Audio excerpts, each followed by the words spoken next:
ایک مجھے لسٹ بتائی آف کرائٹیریا اور جو پریکٹس ہونی چاہیے، تو جو پاکستان کے صرف 3 شہروں کی میں بات کر رہی ہوں جہاں 650 کلینکس آپریٹ کر رہے ہیں، تو وہاں جو ڈاکٹرز بیٹھے ہیں پروسیجر سارے کر رہے ہیں، وہ انہوں نے یہ سب کچھ کیا ہوگا؟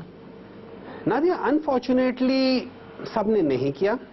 اس کو ریگولیشن کوئی نہیں ہے. There is no regulation whatsoever, which is the biggest problem.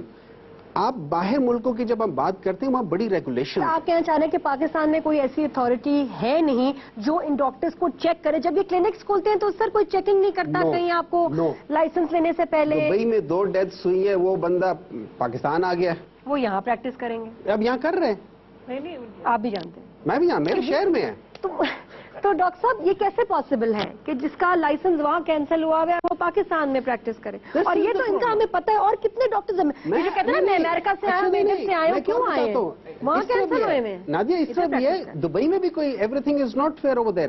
There is a doctor جس کا who can not even practice in United States, اور اس کے پارٹنر کا لائسنس کینسل ہوا تھا, ہی از پریکٹسنگ ان دبئی.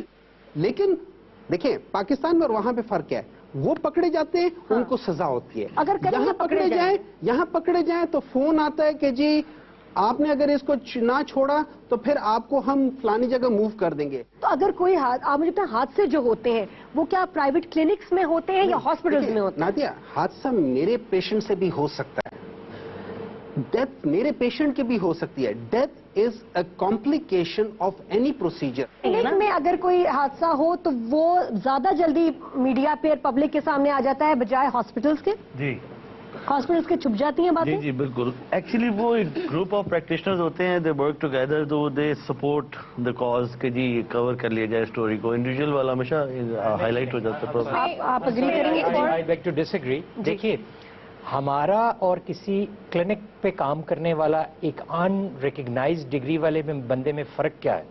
فرق یہ ہے کہ he doesn't recognize the complications. Liposuction والا بندہ آئے گا, وہ کہے گا آپ فکر ہی نہ کریں جی, آپ کا ابھی لائپوسکشن ہوگی, آپ ابھی گھر چلے جائیں گے. مریض میرے پاس آئے گی, میں کہوں گا دیکھیں آپ کو یہ بھی ہو سکتا ہے, آپ کو رپلنگ بھی ہو سکتی ہے, اس کے بعد آپ کو ڈرپ بھی لگے گی. وہ کہے گی یہ تو اتنی مشکل باتیں بتا رہے ہیں. اب ہم جب پلاسٹک سرجن کسی کو بناتے ہیں, ٹرین کرتے ہیں, تو ان کو کمپلیکیشنز کا بتاتے ہیں, اور ہاسپٹل میں ان کو کور کرنے کا انتظام بھی ہے. آپ مجھے بتائیں ہمارے کتنے % کلینکس میں آئی سی یوز ہیں جہاں پہ اگر مریض کو کچھ ہو جائے تو کہاں لے کے جائیں گے؟ کوشچن یہ ہے کہ جب ہم اپنے اشتہاروں میں یہ لکھیں گے کہ جی میں لائپوسکشن کرتا ہوں, اور مجھے یہ نہیں پتا کہ اگر لائپوسکشن کی کمپلیکیشن ہو جائے تو میں اس کو کیسے ٹریٹ کروں گا, پھر am I authorized to do that? اور پلس کیپشن ایسی forever young, beautiful, look 20 again. That's right. اور جب ایسی کیپشن آتی ہے, آپ جتنی دفعہ سانس لے رہے ہیں یو آر ایجنگ, یہ بات تو ختم ہے کہ ایسا کچھ ہونے والا ہے کہ آئندہ کبھی ساری زندگی آپ کو یہ چیز نہیں ہوگی. ایسا کچھ بھی انوینٹ نہیں ہوا اور ہونے بھی نہیں والا, بیکاز دس از نیچر. یہ تو ہم روک نہیں سکتے. میں آپ کو بتاتا ہوں, آپ اس میں نا ڈفرینٹ ٹیکنیکس ہیں پروسیجرز کرنے کی. کچھ ٹیکنیکس ایسی ہیں جو comparatively worldwide support data کرتا ہے کہ وہ سیفر ہیں, اور کچھ ٹیکنیکس ایسی ہیں جو ناٹ سیفر ہیں. اب کیونکہ ہماری پبلک ہے, جب پیشنٹ جاتی ہے ان کو نہیں معلوم کہ کیا ہمارے لیے سیف ہے کیا نہیں ہے, تو وہ تو بات کی بات ہے کہ وہ undergo it, who gets the complication. ٹھیک ہے نا.